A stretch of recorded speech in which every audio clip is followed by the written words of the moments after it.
My fiancée humiliated me at her work party, so I exposed her disrespect in front of her boss and broke it off publicly.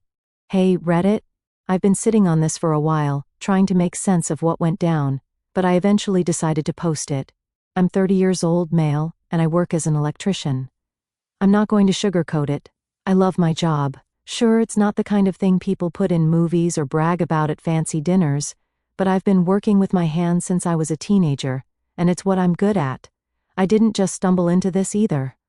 I worked hard to get here. I spent years going to trade school, juggling side gigs to afford my tools, and putting in long hours as an apprentice to learn the ropes. I had to prove myself every step of the way, especially in a field where your reputation can make or break you. I've spent countless hours mastering circuits, panels, and wiring, and there's something incredibly satisfying about fixing something broken and seeing it work again. Plus, I've built a pretty good life from it. I run my own small business, where I handle everything from home repairs to custom lighting setups for businesses. It wasn't easy getting to the point where I could be my own boss, but it was worth it. Now, I have a nice truck, loyal clients, and I'm saving to buy my first house. It's not flashy, but it's honest work, and I wouldn't trade it for anything. I've always been proud of where I am, but I'll admit I've had to deal with people looking down on what I do. You know the type. The ones who think real success is sitting in a cubicle or having a long title like senior executive something something. I thought my fiancée, Lisa, 30 years old, female, wasn't one of those people. Lisa and I have been together for about 4 years. She works in corporate marketing, which is a world I don't really understand but always try to respect. She's ambitious, driven, and polished in a way that made me feel like a regular guy standing next to a magazine cover.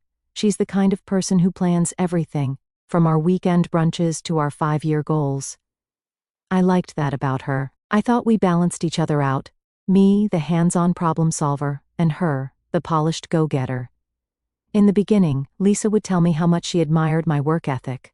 She'd say things like, "I love how passionate you are about what you do," or "You're so good with your hands, it's impressive." I ate that up because it felt good to have someone in my corner, especially someone like Lisa, who could have had her pick of any suit and tie type but went out of her way to pursue me. I remember asking her once why she was so interested in me, and she said, "Because you're a real man." But now that I'm looking back, I think there were signs that she didn't really respect me or what I do. It's just that I ignored them. For example, there was this one time when we were talking about future goals, and I said I wanted to expand my business, maybe hire a couple of guys to work under me so I wasn't always on the job myself. Her response? "That's cute, babe. You'd be like a little boss." I laughed it off at the time, but now it feels like one of those comments that wasn't as innocent as it seemed. Then there was the way she talked about her own career. She'd go on and on about how hard it was to get where she is, how she had to prove herself in a male-dominated industry, and how she's always working twice as hard as everyone else. Don't get me wrong, I respected the hell out of her hustle. But looking back, I realized she never really asked about my work in the same way. Like, she never cared about the struggles I had running my own business, or the times I had to work 12-hour days in someone's attic during a heat wave just to make ends meet. Still, I never thought it was a big deal. I figured we just had different ways of showing support. She was all about big, flashy gestures, posting pictures of us with captions like, "So proud of my guy," while I was more low-key. I'd show up to her work events, listen to her vent about her boss, and make sure she had dinner waiting when she got home late. To me, that was enough. Things started to feel off earlier this year, though. Lisa got a promotion, and suddenly, her life became all about networking and corporate events. She started talking about her colleagues constantly. This guy who's a rising star in the industry. That woman who's such a powerhouse. I noticed she didn't mention me as much anymore. When I asked about it, she brushed it off, saying, "You're not part of that world, babe. It's not a big deal."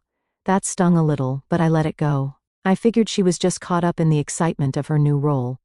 Then came the coworkers' holiday party. Lisa had been talking about it for weeks. She kept saying it was a big deal and that it was important I come with her. "You'll love it," she said.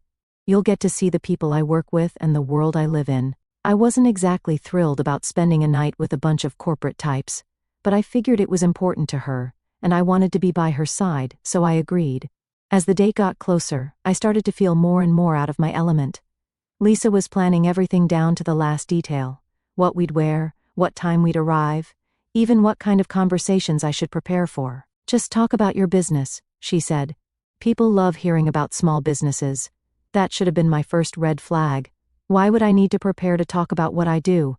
But again, I brushed it off. I wanted to be there for her, even if it meant stepping into a world that felt completely foreign to me.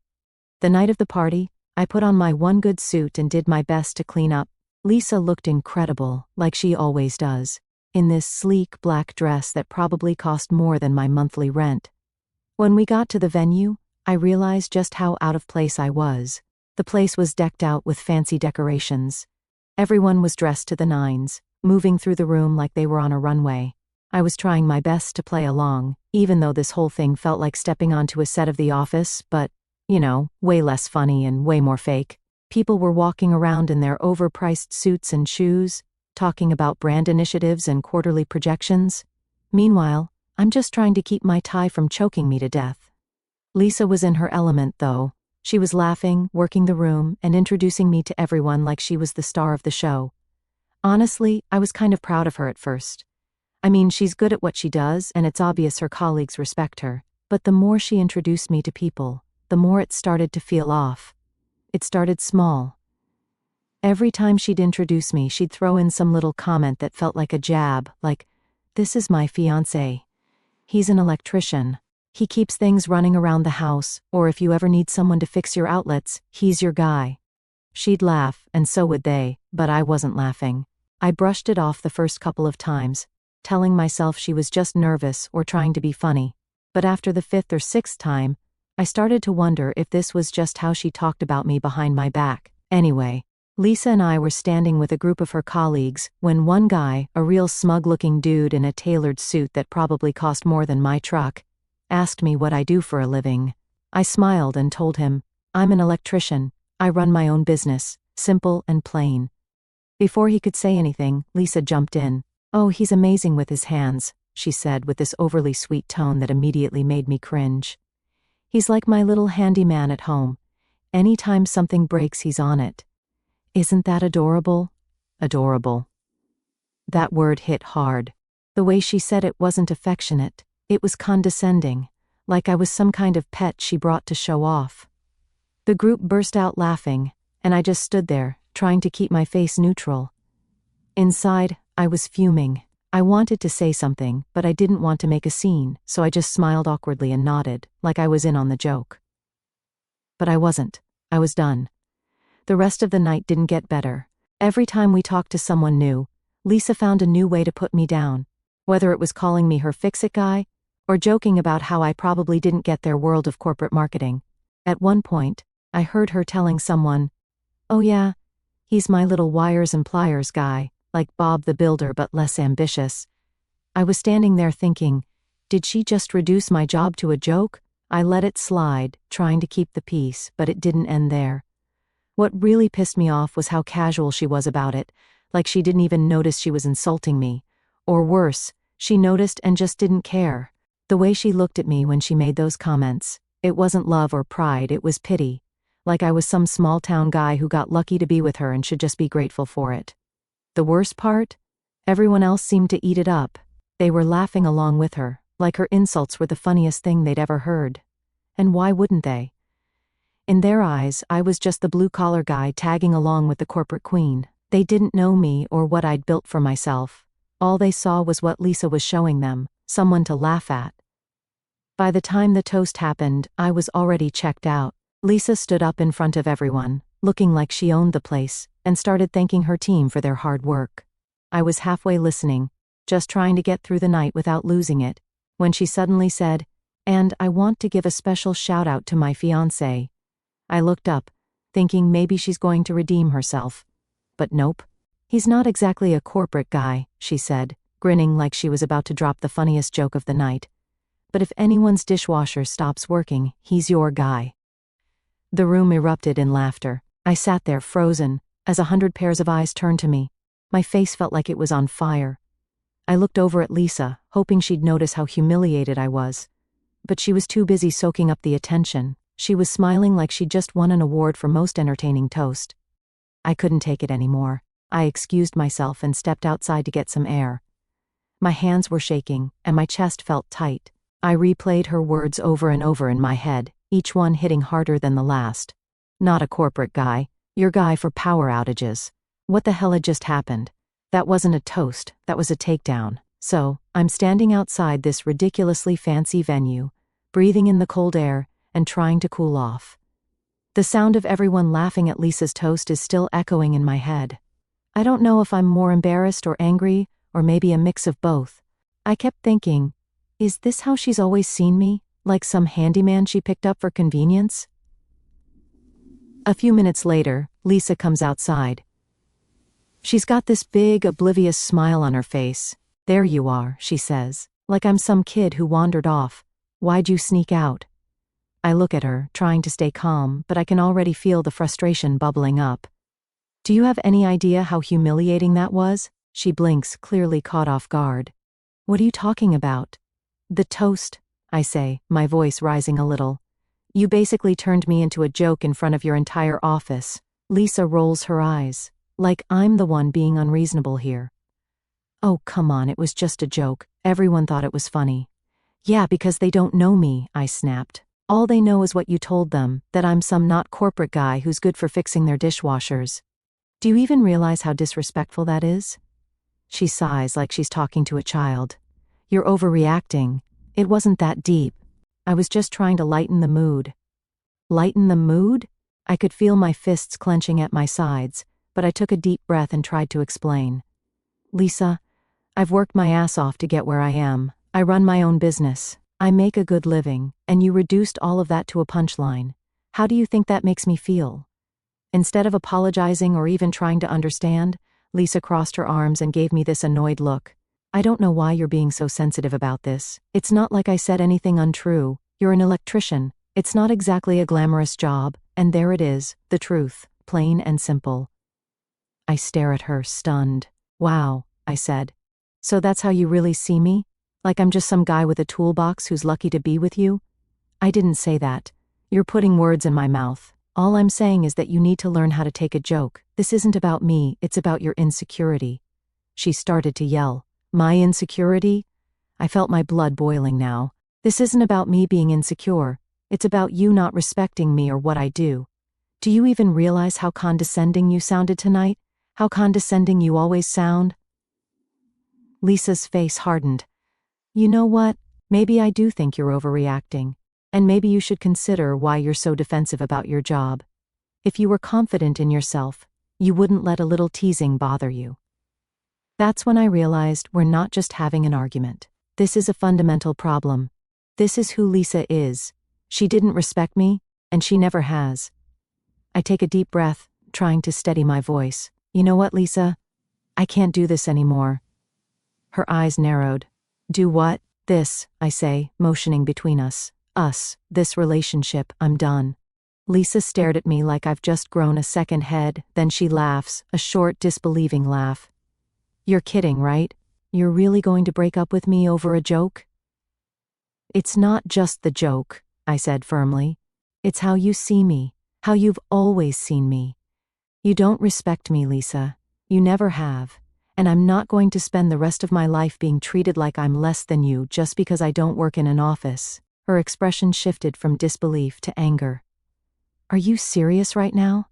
Do you even realize how ridiculous you sound? You think you're so special because you run a little business fixing people's wiring? Well, guess what? It's not that impressive." Her words were harsh, but they solidified my decision. I pulled the engagement ring off my finger and held it out to her. "Good luck finding someone you actually respect," I said, calmly and firmly. She stared at the ring, like it was going to explode in her hand. "You're making a huge mistake," she said. "No one else is going to put up with your fragile ego." I only replied with, "Maybe not. But at least I'll have my self-respect." And with that, I turned and walked back into the party to grab my stuff, leaving her standing there in the cold with the ring still in her hand. The moment I stepped back into the party to grab my coat, the buzz of conversation and laughter hit me like a wall. The room was still alive, but I noticed people sneaking glances at me. I knew it was going to make a scene. Honestly, I didn't care. Let them talk about it for the next 5 weeks, let them dissect every detail. I wanted this moment to stick with Lisa and everyone here. She'd spent the entire night tearing me down. Now it was my turn to walk out on my terms. As I reached for my coat, I heard the sharp click of Lisa's heels behind me. I knew she wouldn't let me leave without some kind of showdown. "You're really going to do this?" she hissed, glancing nervously around, trying to make sure no one overheard. "Here, in front of everyone?" I turned slowly, locking eyes with her. I could feel all those curious glances from her colleagues. The way conversations were quieting as people tuned in. "Lisa, you already did this," I said, keeping my voice calm but loud enough for anyone nearby to hear. "You crossed the line, humiliating me in front of everyone. I'm just leaving before it gets worse." Her eyes widened for a split second before narrowing into a glare. "Don't be so dramatic," she spat, grabbing my arm with enough force to make my jacket wrinkle. Her nails dug into my sleeve as she tried to keep her composure. No one even noticed. "You're blowing this way out of proportion." I pulled my arm free and took a step back. "Really?" I said, raising my voice. "Because I'm pretty sure half the room wasn't laughing with you after your little toast. They were laughing at me. And you made sure of it." "That's not what happened," she snapped, her voice rising just enough to draw more attention. The hum of conversation around us dropped a notch. People weren't even pretending not to listen anymore. They were laughing because it was funny, she insisted, her cheeks flushed with anger. "You're the one who's turning this into a big deal." I took a breath, steadying myself, and let the silence between us hang for a moment. "Lisa," I said firmly, "you turned me into a punchline. You made it crystal clear how little you respect me. And now you're acting like I'm crazy for being upset. Do you even realize how condescending you sounded tonight?" Her face turned bright red, and not from embarrassment. This was pure, unfiltered rage. She crossed her arms. "You're twisting everything I said," she shot back. "I was trying to include you. You should be thanking me for making you part of the conversation, instead of sulking like a child." "Thanking you?" I said, my voice incredulous. "You didn't include me. You mocked me. You made me sound like some dumb handyman who's only good for fixing your lights. That's not including me, Lisa. That's tearing me down so you can feel better about yourself." Before Lisa could respond, a voice cut in. "Hey, is everything okay here?" I turned to see one of her coworkers, a woman in a crisp suit, clutching a glass, looking uncomfortable.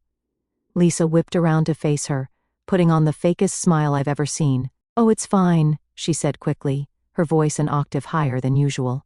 "Just a little misunderstanding." The woman glanced between us, clearly unconvinced, and said, "Well, if you need anything," trailing off before stepping away. Lisa's smile dropped the second her coworker turned her back. "Do you see what you're doing?" she hissed, her voice dripping with venom. "You're embarrassing me in front of my entire office." I couldn't help but laugh, a sharp, biting sound that cut through the room. "I'm embarrassing you?" I said, shaking my head. "You spent the whole night treating me like a joke, and now you're worried about how you look?" "That's rich." Out of the corner of my eye, I noticed a tall man near the entrance watching us. He looked familiar, and then I realized it was Lisa's boss. He didn't say anything, but the way he crossed his arms and leaned slightly forward made it clear he was listening. Lisa noticed him too. Her face paled, and her whole demeanor shifted. "Can we just talk about this later?" she said, her voice suddenly softer. "You're making a scene." I shook my head. "No, Lisa, we're not doing this later. We're doing it now. I'm not going to spend the rest of my life with someone who thinks they're better than me just because I don't work in an office. I deserve more than this. More than you." Lisa's eyes darted between me, her boss, and the growing number of people pretending not to watch. "Fine," she said, her tone practically spitting venom. "Walk away, but don't come crying to me when you realize no one else is going to put up with your fragile ego." I couldn't help but smirk, shaking my head. "Cry to you? You're joking, right? I'm not the one who's going to struggle finding someone who respects me." I didn't say it out loud, but I didn't need to. My silence and the look on my face said it all. I stared at her, letting her words hang in the air. I wasn't going to stoop to her level. Instead, I turned to leave. "Good luck finding someone who will tolerate you," I said. "Enjoy the party, folks," I added over my shoulder as I walked toward the door. Behind me, I could hear the murmur spreading through the room like ripples in a pond. People were whispering, exchanging glances, and I caught snippets of their conversations as I passed. "Did you see that?" What the hell was that about? I knew she was a bit much, but damn. I didn't look back. I didn't need to. I knew the damage was done. Lisa wanted to be the center of attention, and now she had it, not as the queen of the party, but as the woman who got called out in front of everyone. By the time I reached my car, I felt lighter than I had in years. I stood up for myself, and it felt damn good. Lisa could spin her story however she wanted, but I knew the truth, and so did everyone else who saw what happened. The days after the party were messy, to put it lightly. Lisa kept texting and calling me. They ranged from, "Can we just talk about this?" to full-on, "You're acting like a child," and everything in between. I didn't reply to any of them. Honestly, I needed space. I needed to figure out what the hell just happened, and how someone I thought loved and respected me could treat me like I was a punchline. But Lisa wasn't the type to sit quietly. Oh no. By day 3, I started hearing from mutual friends. Apparently, she wasn't content to just blow up my phone. She needed to make sure everyone else knew her side of the story too. "She's saying you flipped out over nothing," one of my friends texted me. "Like she's making it sound like you stormed out because you're too sensitive to handle a joke." Another one sent me screenshots from Lisa's social media. There it was, in plain sight. A post about how she dodged a bullet because some people can't handle a strong woman with a sense of humor. The comments were filled with her friends hyping her up. "You deserve better. He sounds so insecure." Good riddance. Insecure. That word kept coming up, and it pissed me off every time I saw it. I wasn't insecure. I was tired. Tired of being belittled. Tired of being treated like I wasn't enough because I didn't fit into her perfect little corporate world. A couple of days later, I got a message that stopped me in my tracks. It was from one of Lisa's co-workers, someone I barely knew but who had been at the party. "Hey, I just wanted to reach out and say I'm sorry for laughing at that toast," she wrote. "Honestly, I always thought Lisa talked about you in a weird way, like she was settling for you or something. I didn't realize how bad it was until the other night. You didn't deserve that." That confirmed what I'd started to suspect. This wasn't just a one-time thing. Lisa had been looking down on me for a long time, probably since the beginning. I thought we were equals, partners. But to her, I was just the guy with the tools, someone she could control and joke about when it suited her. I started replaying our entire relationship in my head, picking apart every moment that felt off, like the time she introduced me to her parents and said, "He's not your typical corporate guy, but he's great with his hands," or the time she told her friends, "Yeah, he owns a business, but it's like small, not stressful like my job." How did I not see it? How did I not realize she was never proud of me, never truly respected me? The real cherry on top came about a week later. I got a call from Lisa's best friend, Jen. Now, Jen and I had always been cool. We weren't super close, but we got along well enough. So, when her name popped up on my phone, I figured maybe she was calling to play peacemaker or something. But nope. "I just thought you should know," Jen said. "Lisa's been telling people that she settled for you because she thought you'd be easy to control. She said she didn't think you'd ever leave her because you'd feel too lucky to have her." "She actually said that?" I asked, even though I already knew the answer. "Yeah," Jen replied. "I didn't want to believe it at first, but after what happened at the party, I'm sorry, man. You deserve better." I thanked her for telling me, but honestly, I didn't know how to feel. I mean, I was already done with Lisa, but hearing that, it was like adding insult to injury. This whole time, I thought I was building a life with someone who saw me as an equal, and she was treating me like some charity case. After the dust settled, it was like a switch flipped in my life. Lisa and I were done. No more texts, no more calls, no more fake apologies or attempts to spin the story. My life, on my end, was looking brighter. I threw myself into my work, taking on more projects, and I decided to sell the engagement ring and use the money to book myself a trip to the mountains, a place I'd always wanted to visit but never got around to because Lisa wasn't into rustic vacations. Turns out, sitting by a campfire and looking at the stars is a hell of a lot better than listening to people talk about brand synergy over tiny hors d'oeuvres. During that trip, I had a lot of time to think about what I wanted and what I didn't want. I realized I'd spent way too much time trying to fit into Lisa's world, letting her define my worth based on her shallow metrics. That wasn't happening anymore. Then came the ultimate bit of karma. About a month after the party, I heard through the grapevine that her antics at the party, and her behavior afterward, had caught the attention of her boss. Apparently, some of her coworkers had started talking about the incident, and it made its way up the chain. She's been really tense at work, one of her colleagues told me. It's like she knows people are talking about her behind her back, and it's driving her nuts. She even snapped at someone during a meeting last week, which is not like her. Another mutual friend shared a text from Lisa where she wrote, "I worked my ass off to get where I am, and now it's like one stupid night is all anyone remembers." From what I could tell, the realization was starting to sink in. She hadn't just lost me. She damaged her professional relationships too. The people who once respected her were now questioning her judgment. I didn't get all the details, but from what I heard, the higher-ups weren't thrilled about how Lisa represented herself.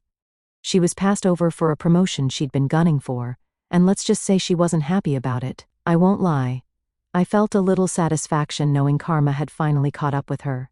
Not because I wanted her to fail, but because it felt like validation. Her attitude, her need to tear others down to build herself up. It wasn't just a problem in our relationship, it was who she was. However, these days, I'm in a much better place. I'm glad I ended the relationship before getting married and having kids involved, and each day, I feel my decision was so right. I've expanded my business, upgraded my tools, and even started teaching an evening class for aspiring electricians. Sharing what I know and seeing people get excited about learning the trade has been a game changer for me. I've also reconnected with friends I drifted away from during my time with Lisa. Looking back, I realized how much of my life I'd centered around her, her friends, her interests, her goals. Now, I'm focusing on what makes me happy, and it feels damn good. As for Lisa, I haven't heard from her directly since the breakup. She's still doing her thing, posting her cryptic quotes, and probably telling anyone who will listen that she's the victim. But honestly, I don't care. The truth is, walking away from that relationship was the best thing I've ever done. It wasn't just about the party or the toast, it was about realizing that I deserve to be with someone who values me for who I am, not for how I fit into their narrative. If there's one thing I've learned from all this, it's that respect isn't optional in a relationship. You can't love someone you don't respect, and you shouldn't try to stay with someone who doesn't respect you. So, to anyone reading this who's in a similar situation, trust your gut. If someone's tearing you down instead of lifting you up, let them go. You'll thank yourself later. Thanks for sticking with me through all this. It's been a wild ride, but I feel like I'm finally back on track. And if anyone ever needs an outlet rewired, you know who to call.